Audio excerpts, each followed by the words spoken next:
Hey there, I'm Justin Rhodes, and just this season, my family and I, for 100 days, set out to see what we could grow in that short amount of time.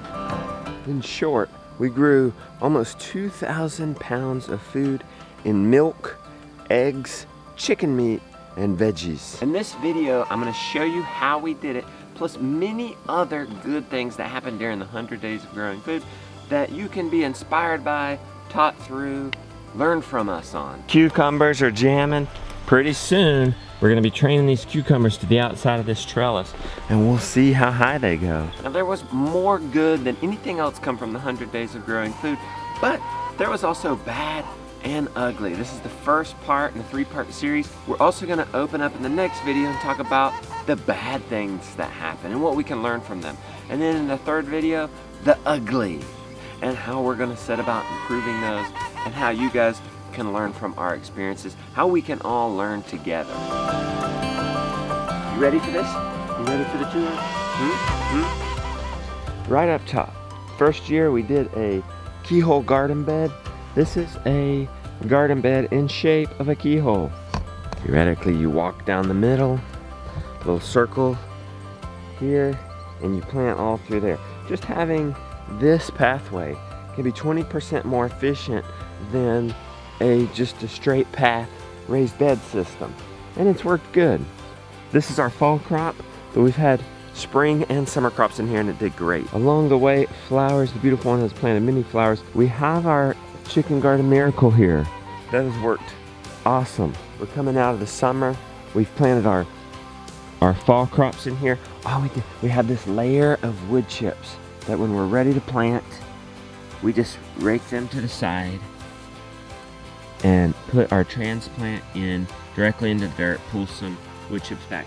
Weeds have been minimal in here. There's a few, but when we have some like this, super easy to pull. And because the chickens are right here, they're our shredder composting chickens. We throw our weeds, we throw our used, look, we don't need this cucumber plant anymore. These have been, let's throw everything. Let's tidy up the garden a little bit. It all goes into the chickens, and this is what it looks like now, right? Fresh, green, bulky. These chickens, among our other chicken system, we didn't feed these chickens nothing but garden scraps and home food scraps. They produce just as much eggs as the main flock down below that are getting feed. That's now, that's later, and this is even later, but not that much later. Fresh, look, loamy, black compost. And to harvest it, you would just rake this to the side with a rake, and then scoop that up with a shovel and put it anywhere you would need to on the garden. Just putting your chickens next to your garden is gonna be a quick win, easy win for anybody. Give them bedding on wood chips, straw, hay, leaves, something like that. They're gonna quickly make you compost, they're gonna manure, and then in exchange, you give them stuff from your garden. Look, here's another cucumber that's spent. Speaking of cucumber, we had our cucumber trellis here that worked for our cucumbers. You can see the remnants of it. A shady area for things to grow during the heat. Now, beautiful morning glories running up it. There's one of our bonus acorn squash, pumpkins, kale, Swiss chard. While we had our summer stuff growing in that garden, inside our greenhouse, slapped together by the way, pretty much built for free, just scrap plastic, 2x4 truss system set up. We have plants in trays we built this season, 8-inch by 18 something inches. Soil blocks inside them. We have some Swiss chard coming on. We have some broccoli coming on. That's for our winter, fall garden. The trick to know there is if you want fresh veggies in the cold, you got to plant in the heat. Our plants struggled in the spring. Plants, when you move them out of here, being babied, out into the field, they can go into a shock. So what we did to help them is what you call hardening off. I have this plastic greenhouse that's just, you just roll it up like this. They get exposed to the direct sun and direct wind, and what you call hardens them off. It prepares them for the big world. Those plants will then be transplanted into the kitchen garden there, and then as frost comes later on, be covered up in low tunnels. Hardening them off prepared them for the big world, but what saved them in the big world when they struggled when I was about to write off our spring garden was Mom's compost tea maker. We basically decided to put a garden on fill dirt, like really poor fill dirt. So we are trying to build up the organisms that are in the soil, and so that is what this compost tea is doing for us. So the second thing that absolutely saved our garden was what some people would call a waste from the chicken butchering. We caught their blood in a bucket, diluted it 10 to 1 part blood, 10 parts water, put it directly on our garden, totally revived it. It's a source of nitrogen for the plants. They absolutely loved it. In the garden, let's say we produced hundreds of pounds of feed.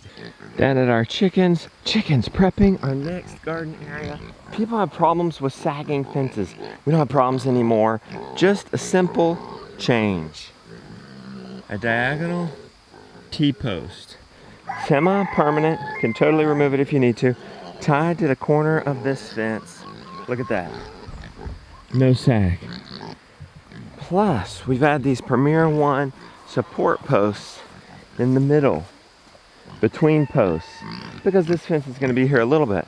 Plus, pigs right next to chickens. Pigs doing the plowing, chickens doing the fine tilling. Now, this garden area is totally ready to plant. We have an encroaching jungle garden with pumpkins and squash. This is part of the ugly. We'll talk about that in an upcoming video and what we're gonna do about it. There's produce in there, but this is ugly. And there's something we can easily do to fix that. Hey girls. Good morning, ladies. The Chick Shop 2.0. The door is the ramp. The handle is the roof prop. The nesting box. Ooh, thank you, ladies. Sit secure inside a 2x2 frame. They also become the transport. And the biggest improvement of all, the wheels on center. Makes this easy for one person to move up to 39 chickens. Some of these chickens went broody, which means they want to just sit and sit and sit and hatch some eggs. That's all great and dandy if you have a rooster to have fertilized those eggs so they can hatch into chicks. But what are you doing when you don't have a rooster? And the hen is broody and won't get up, sitting there, not laying eggs. We figured it out. Intro the broody breaker. Hey, that's a way to test if they're broody, still broody, Gideon. I think it's gonna take 3 days, but you go in there and see if they puff up. Go on, go pet one of them. To poke you. Yeah, just be careful.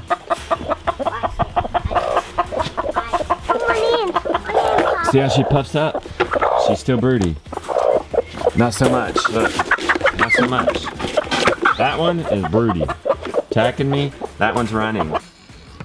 I should note that we didn't have all those chickens at the beginning of the 100 days. We just had some old ladies, so to speak. We just got whatever chickens we could. Please remember, we started fresh from our homestead this year. We had 3 chickens, that's it. Egg, remember that egg I got out of there? Between those chickens and the old chickens up there, I'm gonna estimate at least a dozen eggs a day for 100 days. That's 1,200 eggs. At 25.5 ounces a dozen, that's like 160 pounds of eggs. One of the most exciting systems this year, partly made possible by this Premier One shock or not fence. A tight mesh, see that? 1-inch mesh, lets these little guys, as early as 2 weeks out on grass. I've put 2 of these together to run. This is something I learned on the Great American Farm Tour out in Wyoming. A lady raising meat chickens in a coop with no walls. It was basically just a trailer. Wait a minute, where's their house? Where's their house? Yeah, where's their house? That's their house. There's no walls under there. No, there's no walls, there's no protection, there's no fence, there's nothing. I have a dog that comes out and most of the time she protects them. But how can we apply that to the homestead level? Introducing the meat shawl. or the monster shell. Huge, non-pneumatic wheels on the side. Birds can come in. Oh, look, one of the ices got in there. That's funny. Anyway, the ices is like the grown chickens. Anyway, these meat chickens can get under there, get out of the rain, get in the shade. We have the storage bin there. We have dry grains on one side, and that we have dry grains in the big bucket, soaking feed in the little white buckets. We're at the end of our run here. We're just gonna switch this fence over and run them that way. Probably the quickest win you can gain from this video. Take some dry feed, put it in a bucket, cover it with water about 4 inches. Let it soak at least 12 hours. We found out because we did one run of these guys. I call them sea monsters. They're Cornish crust chickens being raised for meat. We did one run with just dry food. And during that time, we learned that we could just put it on the ground. And then that we didn't even need a trough, sped up chores. We did one whole run with putting dry food in a bucket and soaking it, and I was absolutely shocked. You guys know how much better you like the soaked feed? You want to know? 25% better.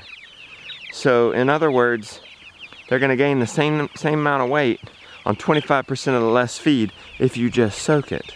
In other words, if you spend $100 on dry feed, you would only have to spend $75 on dry feed. If you soaked it, you could feed 25% less. Now, lady, how are we going to get you where you're supposed to go? We've done 2 runs of these batches. Now, technically, we didn't do it all in the 100 days. It takes 56 days for one whole batch to come through. You could start the other batch while this one's still in the field. This one's still in the field. You have the other ones in the broody, 2-3 weeks. So you could put them closer together and get it done in 100 days, 2 batches. We grew over 500 pounds of chicken meat.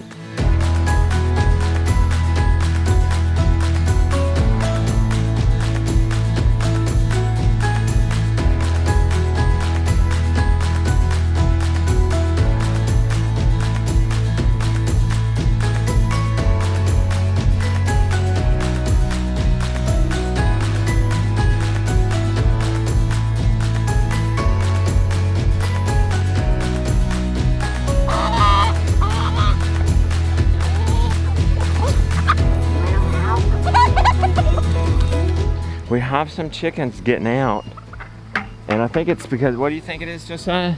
They first they get on this and they fly up here, then they walk over. Oh, that's right. Look how close that is to the fence. Okay, Oh, the fence is leaning on it. Let's move it. Let's put up our kickstand, put up our door. Let's move this thing. So easy.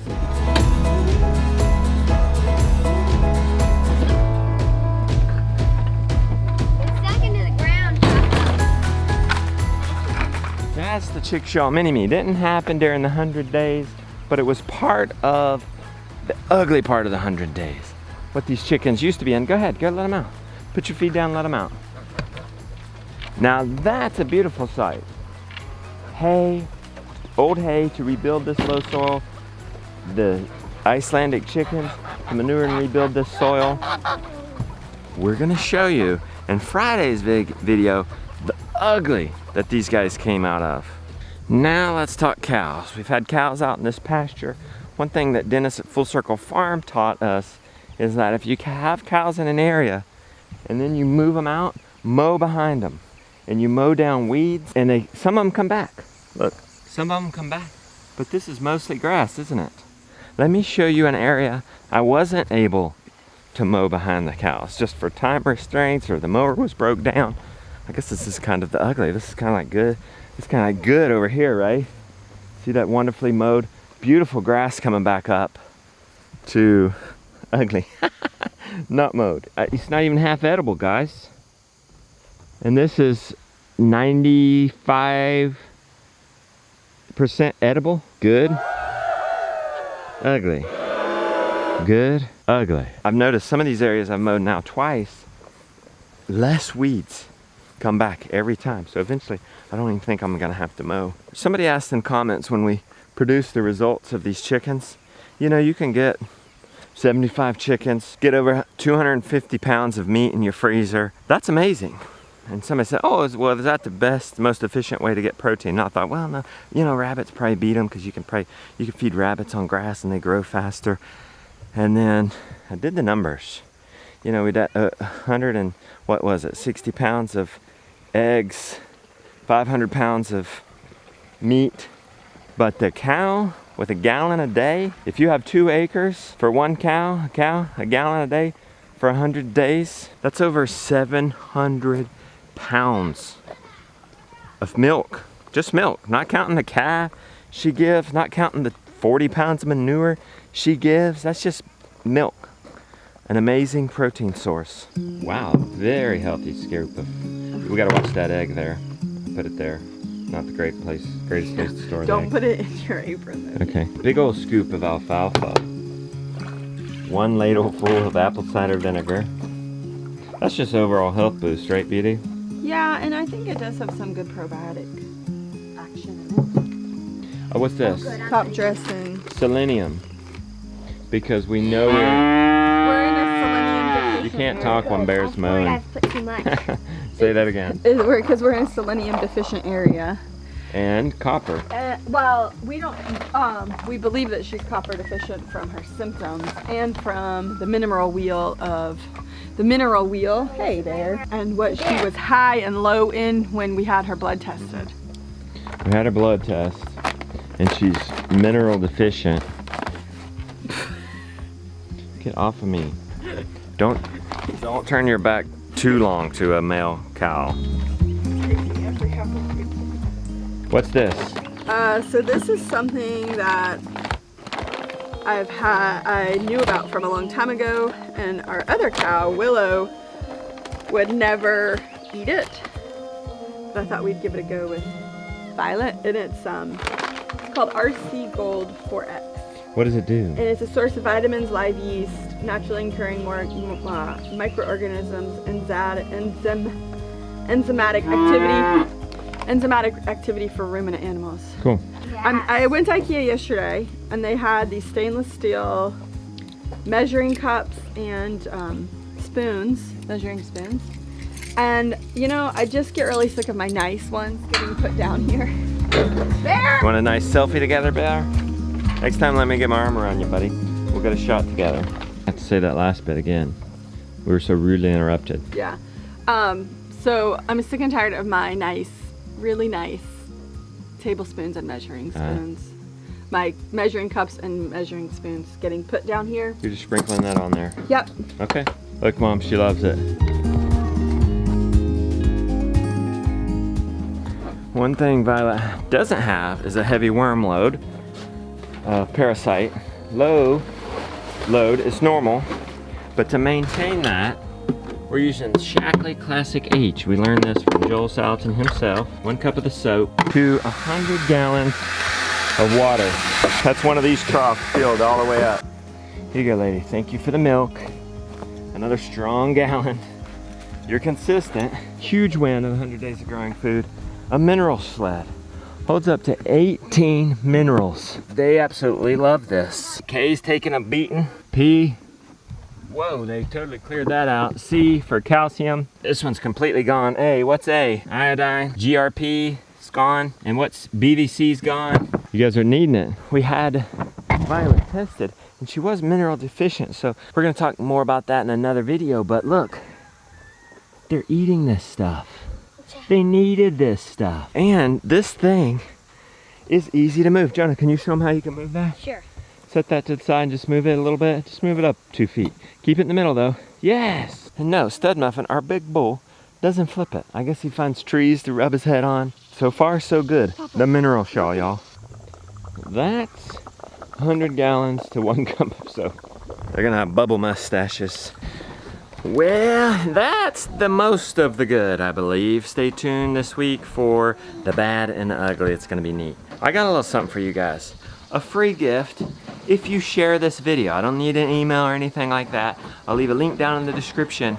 You can share from that link, and I'll give you one of our member videos on how we did that compost tea, how the beautiful one did that compost tea to save our garden. You guys can have that. All you have to do is share this info on that down in the description. We'd love to see your comments on this video, questions. We'll be watching it. Stay tuned. Wednesday, in 2 days, video number 2, the bad of the 100 days of growing food.